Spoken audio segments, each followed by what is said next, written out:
دا موږ ملته پاکستان ومونږ ته یایي چې اسلام په نوما باندې مونږ ازاد شوي یو. دغه خبره لیدل سم چې د اسلام په نوما ازاد شوي یو. ورته هم د هندوانو سلیارو جرګې وکړلې او به ظلم پړه کړل چې تاسو نظریه بیا لرو موږ بیا لرو موږ دوه قومي نظریه یو. نو چې د اسلامي نظریه په اسلامي کلمې په نظریه باندې د ملک ازاد شو او موږ دلته قایم شو. اوس فیصله کوو. ګوره فیصله دا کوو چې ټیک فیصله وشو چې ته وایو چې موږ دهشتګرد یو. چې کومه ټپه دا ملک لګوي په موږ باندې او موږ یو چې نه هلکه موږ دهشتګرد یو. ښه صحیح فیصله وشو چې ته وایو خو چې دماغ هم خبره واخلي. خبره دا چې دا ملک د کلمې په بنیاد جوړ شو. زه تاسو نه خبره پوښتنه کوم چې څو فیصده او څومره حده پورې دلته هغه کلمه شته په دا ملک کې. تاسو د پارلیمنت مخله په دیوال باندې وینو خو د پارلیمنت مخله په روډ باندې نشته. د پارلیمنت په څنګ کې سپریم کورټ دی په سپریم کورټ کې دا کلمه نشته. د پارلیمنت دننه ته سوچ وکړه چې کوم سړی ټول نه غټ بې ادبي موف زلوي وي جابر وي فاحش وي سمګلر وي دو نمبر وي دا خلک الیکشن ګټي په پارلیمنت کې کینی چې په باندې د کلمه چې په پاس چات باندې ټول د الله نه میري. نو آیا دا منافقت او تضاد نه وي؟ تاسو نه پوښتنه کوم تاسو وګورئ چې څومره شرابیان دي څومره زناکار دي دا په دغه پارلیمنت کې ناست دي. نو د هندوانو سم دوکه کړې او که نه هغه ایډو هلکه هغه سیټ هلکه دومره زناکار دی لکه ما دا مسلمان پارلیمنټریان لکه سره په څنګ کې هغه ناست جج ته دغه جج ته وګوره دغه تنخوا ته وګوره دغه جج دغه عدالت تالا د تور په ورځ ظالم ته کلویږي خو همداسې خلکو ته انصاف نه ورکوي. اسرائیل نږدې شه په دا پنډې کې جي ایچ کیو دی.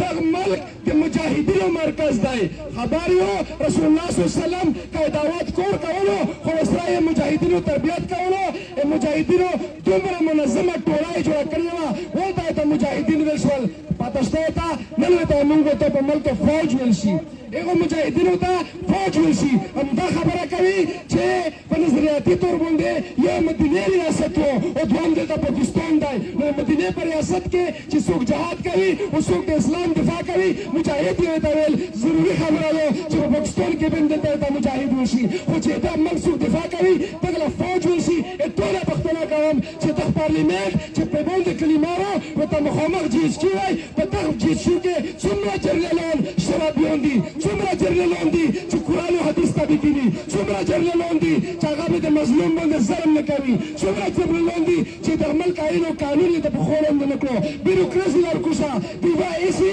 دفتر چې ټول د 500 روپیو نوکر دی ټول د خواره ښځې بچاوي په د لار دفتر کې دغه ایسي له ته 2 ګنټې تېروې په در بازار کې روزي د 2 کروڑو روپیو سرکوري ګوړه وسوي دلته کله کسوب کله د ریړې والا او کله دوکاندار ګوړې اچوي. ټوله پوښتنه کوم چې هغه پارلیمنت چې کلمه وپې دلته د ایسي په دغه ملک کې یو نوکر دا ډیپټي ارتوما دغه پولیس ته راشه دغه ټول نظام ته راشه. ټوله پوښتنه کوم چې د همدې سره مې بېماني کړې او که نه چې کلمې په نوما مې ملک ازادولو نن کوم دغه کلمه پکې اوس تاسو نه پوښتنه کوم چې دغه نظام په خلاف په روز وچتاوې او ټوله دهشتګرد ویل شي. آیا دا دهشتګرد موږ یو او که نه دلته دهشتګرد یو؟ دغه ظالمانو دغه جابرانو په خلاف پې اواز وچتوو. خبره یې فلسطین کوم چې دا فیلډ مارشل دا سپهسالار دا د مجاهدینو کمانډر دا د صحابه کرامو جوړه شوي ټولۍ کمانډر دا دغه مجاهدینو کمانډر چې د اسرائیلو په خلاف خبره نشي کولی په تیرور لا بمباري کوي په قبایلو کې اور ورکوي په پاکستان کې ظلم کوي. دا شهباز شریف دا حکمرانان دلته چې د کعبې په زوی امریکې له سر ټیټوي اسرائیلو له سر ټیټوي دا بزدله دا غافله دا اوسه جهاد په کور دی. په حقیقت کې هغه وخت نه وینلی چې دغو د سرونه یې والوري او دا تحریک پې د حدیث مبارک په رڼا کې همدغه خاورې نه اوچتېږي. که ویره یو کوو که بلې کوو که جمهوریت پکې راولو او که نورې خبرې کوو اخري خبره به په درسي چې دا ظالمان دي بهر له نشي رسېدی همدا خپل به اول وایې اسلامي ریاست به قایموې بیا به په فلسطین باندې مې تو غږ کېږي. مړی شرم خبره خدا و چې هغه د غیرت کتاب قرآن د ما په لاس کې راو او د جنوبي کوریا صدر اسرائیلو له الټیمیټم ورکوي د ایټي دوی خلک راوچتېږي اسرائیلو له الټیمیټم ورکوي وایي ما دا اسلامي ما بسالار او هرازم د بوزدله د اسرائیل په خلاف اواز نشي استولای په دغه چاو کې مو یو درېدو مطلب دا نه دی چې اسرائیل له موږ ګولې رسېږي په دغه چاو کې مو یو درېدو مطلب دا دی چې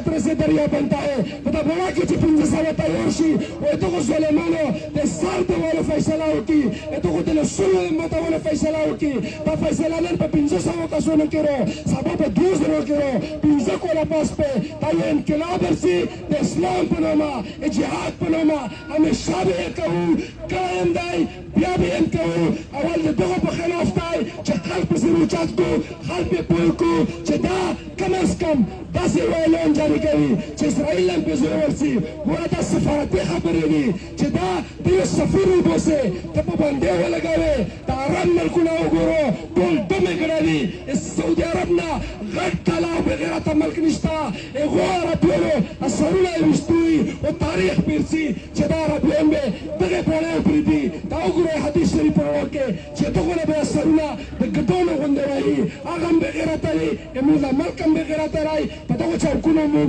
دغې له ودرېږو چې د خپل حکمرانان اروبیق کو مشتاق صاحب دغه پښتنې خاورې بچی و په دا چوک کې یې تیرو د ظلم په خلاف اواز اوچت کړی دی دا یې موږ یې مانو تکازارو چې اوس د هغه په حمایت کې ودرېږو موږ ذکر وتی یو چې اسرائیل پرېشر واخلي د ملک پرېشر واخلي او د خپل خلک چې د پاکستان ورته نمایندګي کوي پاکستان نامه یې ښکل یې کوي رو تاسو سوچ وکړو چې 45 ملکونو خلک اسرائیلو نه تلای او پاکستانی بچی پکې نه وای او په پاکستان کې د پښتنې بچی تللی رای اجماع اسلامي مشر تللی رای موږ په فخر کوو موږ همیشه د قوم دپاره د خاورې لپاره قرباني ورکړي دي او انشاءالله ورکوو به یې بزدلي نه وه پکار انقلاب ورسي وما علینا الا البلاغ